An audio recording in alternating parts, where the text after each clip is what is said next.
Okay, and welcome back to the podcast slash YouTube channel. Today's video is going to be, or episode is going to be, all the films that I've watched in August, and I'm going to make this a reoccurring series on the channel and podcast. So for every month, end of the month, I'm going to make a quick review video over every film that I've watched, and I think I got like 6 films that I'm going to review over this, and it's not going to be a too in-depth one, but it's going to be a decent review. I'm going to tell you what I liked, maybe tell you what I didn't like, what my thoughts were on it, and so yeah. So I've watched, I don't know, I watch a lot of movies, obviously. I think I've watched probably like 20 movies in the month of August, but I got my list narrowed down to 8, the ones that I feel worthy of talking about. There's a couple of bad ones on here, but there's also some really good ones. And the first one that I want to talk about is Eternal Sunshine of the Spotless Mind. And a lot of you probably know what that is. It's a French director from Michael Gondry is the director, and he's made movies like The Science of Sleep, Be Kind, Rewind, or The Green Hornet. Not the best, I don't know, maybe not the most decorated filmmaker, but it stars Jim Carrey and Kate Winslet, also with Kirsten Dunst and Mark Ruffalo and Elijah Wood. There's some other ones, but they're kind of too secondary characters, too much of a secondary character for me to go in. This movie was made in 2004, and I watched it on Netflix, so if you guys want to watch it, that's where you can check it out. It was funny because the way this got suggested for me, because on my TikTok, the algorithm and my suggested videos is just all about movies and stuff, and I see this movie on TikTok at least 5 times every single time I open the app. So I finally caved in, and I watched it one night, and I absolutely loved it. This movie is a masterpiece, just to say the least. This movie is a masterpiece. I give it 9.5, not a 10, but I do give it a 9.5. So this movie showcases Jim Carrey and Kate Winslet, and they're together. They are a couple. They're boyfriend and girlfriend. And after a painful breakup, they have a pretty bad falling out. They actually undergo a procedure, a scientific procedure, and they get their Kate Winslet, she gets her memory of him. His name's Joel, erased completely. And after Joel finds that out, he soon does it too. And that's the thing about this movie. That's what made me like it, because to be quite honest, I'm not really necessarily the biggest fan of love movies.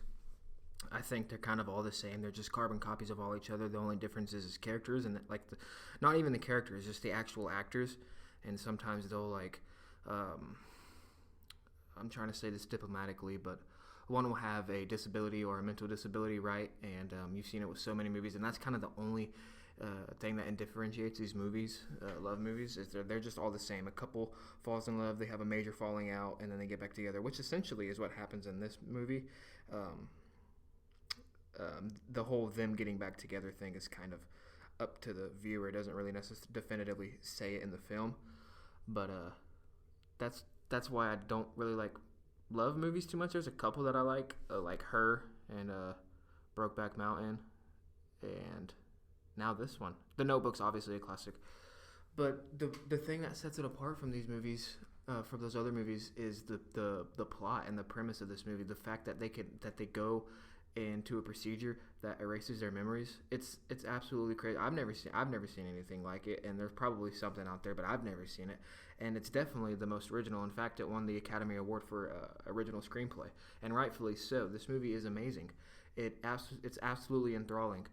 The way that it's filmed, and the way that the dialogue, and the way that just from the instance, it catches your attention with the characters. You absolutely fall in love with the characters, and you feel it because it's real. These characters aren't some Hollywood bullcrap. It's something that you would actually see about or hear about from one of your friends, or see in your high school or something. These are real characters, and they're real people, and you absolutely feel for it. And it's so universal, because everybody's been through a breakup. Everybody has a boyfriend, has a girlfriend, had one, and it's universal. I absolutely love this film. The one thing I didn't like about it, and this isn't really necessarily my complaint, because it's just kind of an objective complaint for other viewers, but it's a little too confusing. When he's going through the procedure, it has great imagery, great cinematography in these scenes, and I personally love it.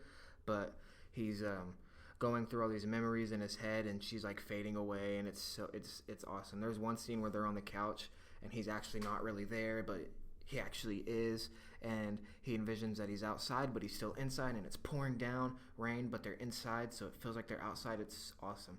But for other people, that could be kind of confusing, and that's basically my only complaint, and the only reason that I don't give it a 10 out of 10. And I'm going to give it a 9 out of 5. Might be nitpicky, but that's what it is. And that wraps up The Eternal Sunshine of the Spotless Mind. Definitely go check it out. Second movie that I'm going to cover is a movie that I have been anticipating watching for a very, very long time, and that is Prisoners by Denis Villeneuve from 2013. A lot of you guys definitely know this movie. A lot of you guys have 100% have seen this movie, but I haven't. It hasn't been on Netflix or Hulu or anything like that, and I finally got it on DVD. I found it at a thrift store for like $1, and I got it, obviously. Denis Villeneuve is known, he's a little bit more, definitely more of an acclaimed director. He's made movies like Blade Runner, 2049, and Arrival, Cesario, and obviously Prisoners. And Prisoners, I haven't seen Blade Runner, but I've seen those two other ones that I've named, and Prisoners is my favorite, given that I haven't seen Blade Runner. But it features one of my favorite, if not my favorite actor of all time, and that is Jake Gyllenhaal. I could go on all day. Matter of fact, I plan on making a video sometime. I don't know when, but sometime I plan on making a whole episode just about him. I absolutely love Jake Gyllenhaal. He's either second or tied as my favorite actor of all time. And number one, I've said it for a while, is Joaquin Phoenix. Everybody knows who he is. I could go on all day about him. Absolutely love him. Great guy, great human, great actor. But anyways, getting off topic here. Back to this movie. This movie showcases. It's a family that the cast is packed with Jake Gyllenhaal, Hugh Jackman, Paul Dano, Melissa Leo, Terrence Howard, and Viola Davis. And there's another person in there. I don't know who it is, but this movie showcases as a parents face their worst nightmare when their daughter Anna goes and her friend go missing, and it's Hugh Jackman's daughter and what's his name, Terrence Howard's daughter. They go missing. And the investigator is Loki, who is Jake Gyllenhaal. And they, not even like 30 minutes into the movie, they get their prime suspect, who's played by Paul Dano, who's a good actor too. He's been in a lot of movies that I like. And they definitely think it's him. This guy's fucked up. Like, he's super messed up mentally, and he's just a really weird guy, and they won't talk to him. And they eventually let him go because they didn't do anything. They don't have. They arrested the van that was under questioning that the children were supposedly last seen in. They don't find the kids in the van when they arrest him and confiscate the van. So they eventually let him go. And Hugh Jackman knows that they're about to let him go. And as he's getting released, he attacks him, and he gets in his face, and he says Paul Dano says something. He said they didn't scream until I left him. So obviously the audience absolutely is like, okay, well, it's him. And we just got to figure it out. But there's so much other side plot that's going on in this movie. It is like a thriller crime mystery, and it is so good. It's like probably one of my favorite movies ever. I had really high expectations for this film, and it definitely exceeded my expectations. It was great. The ending, I'm not going to give a spoiler alert because, oh my gosh, this movie is so good, and you guys got to see it. I think it might be on Hulu now. I could be wrong. As a matter of fact, I probably am wrong. Yeah, yes, it's not on Hulu. But if you haven't seen it, go and see it. It's so good.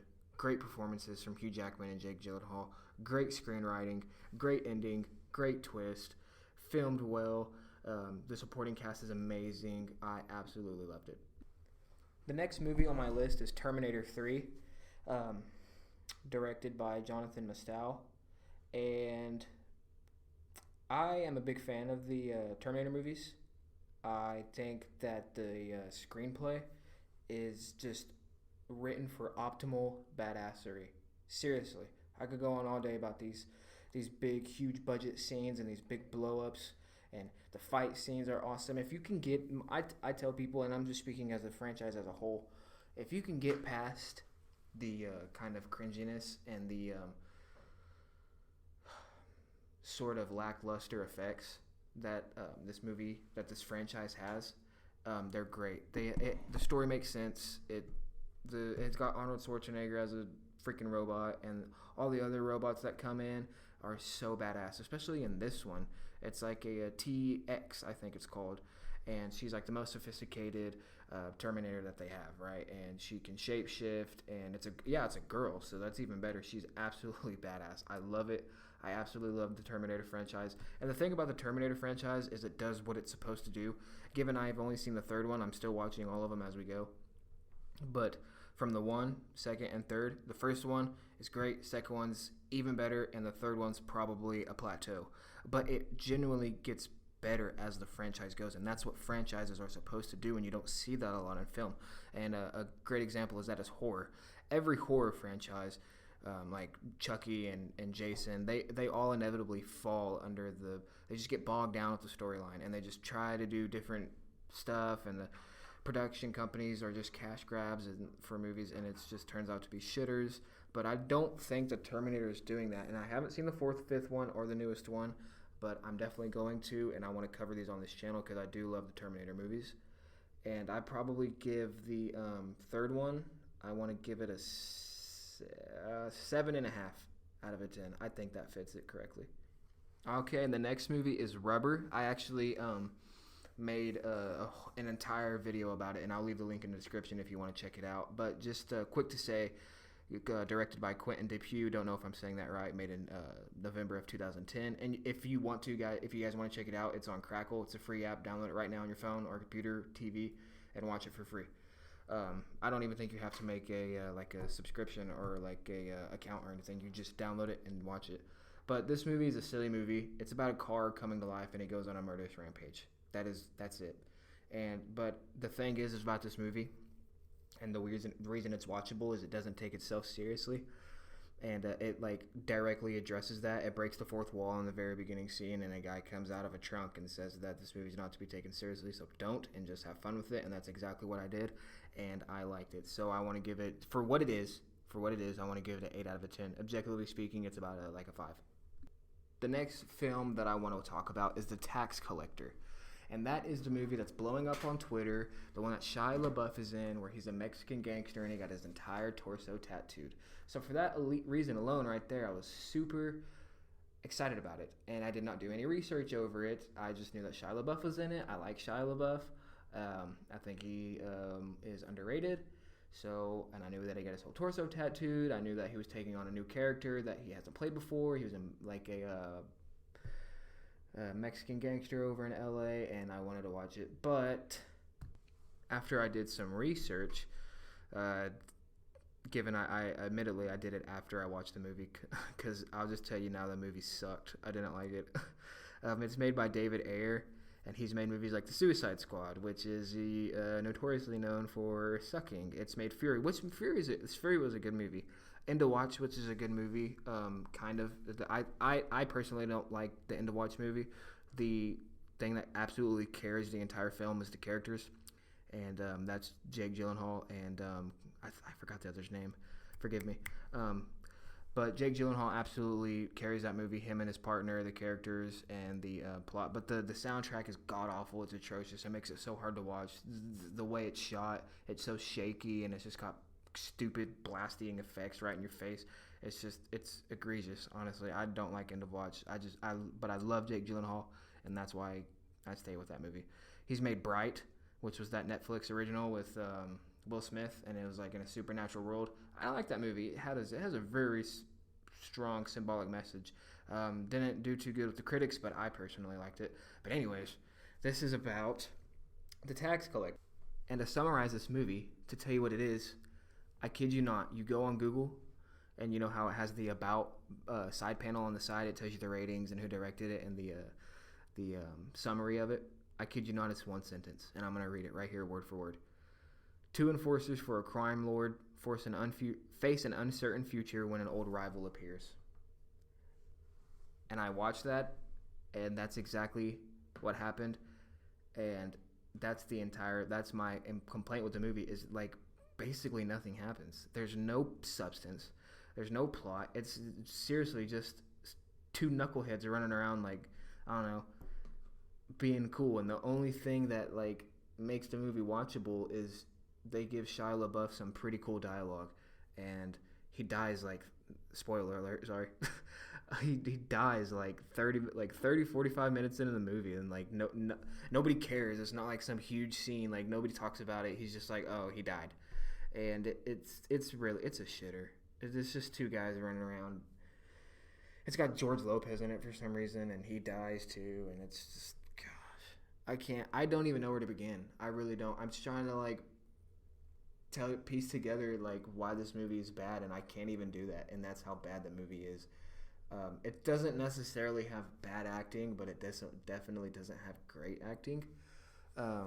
David Ayer's directing style is, I don't know, I'm critical of it. I don't know. He's kind of like real flashy, in your face, with like kind of corny explosions and kick-ass scenes that are only kick-ass to him. And I'm not the biggest fan of him. I'm not the biggest fan of his, and I definitely wasn't the biggest fan of his movies, or this movie.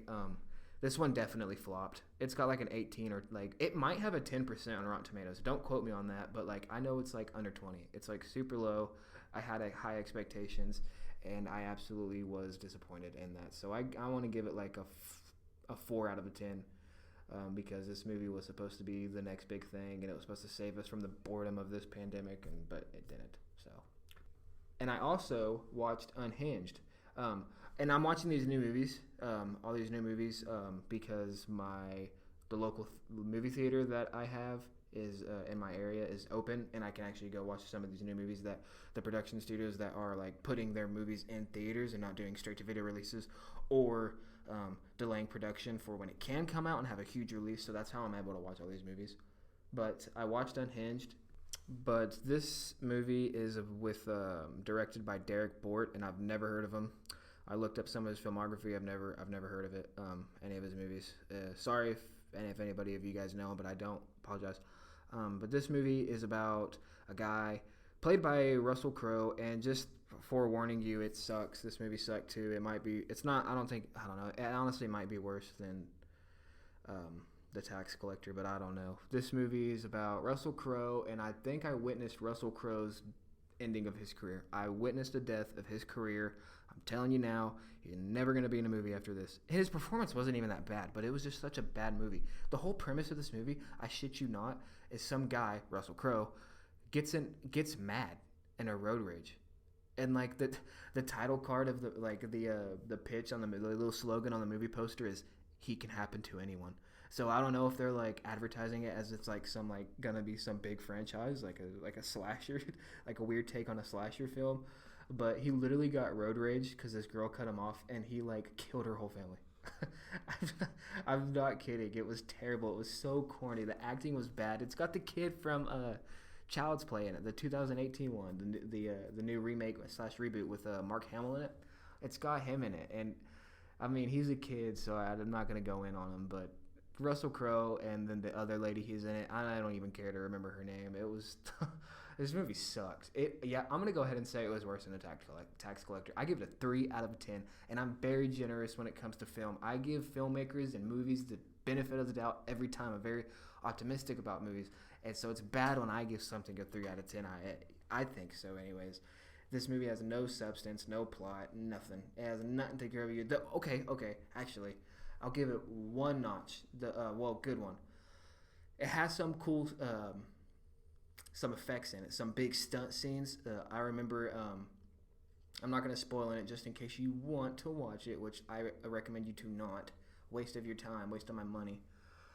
But there was a chase scene where Russell Crowe was chasing after the lady, and a cop got in his way, and he swerved it off the road somehow, and it totally completely caught me off guard, because I almost fell asleep. Not kidding, I almost really did. A semi, a big old 16 wheeler just like smashes this cop car, and it takes me off guard. I kind of gasped a little bit, and it had a couple of surprise effects in there every once in a while, but other than that, it sucked. 3 out of 10, not for me. Okay, so the next movie that I'm talking about is easily the best movie on this entire list, and it's one of my favorite movies of all time, and that is Nightcrawler from Dan Gilroy, 2014, starring Jake Gyllenhaal.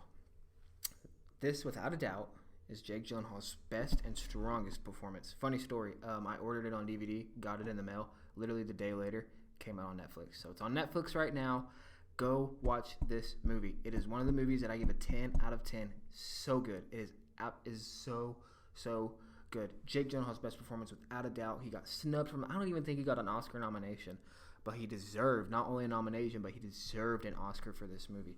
So good. So in short, this movie is about a freelance videographer in Los Angeles named Lou Bloom, played by Jake Gyllenhaal.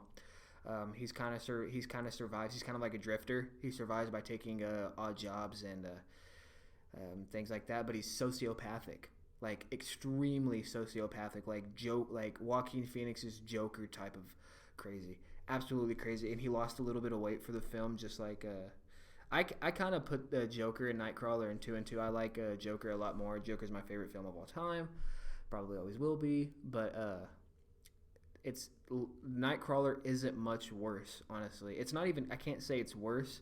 Joker is simply just better. But anyways, they kind of remind me of each other. The characters kind of coincide with each other.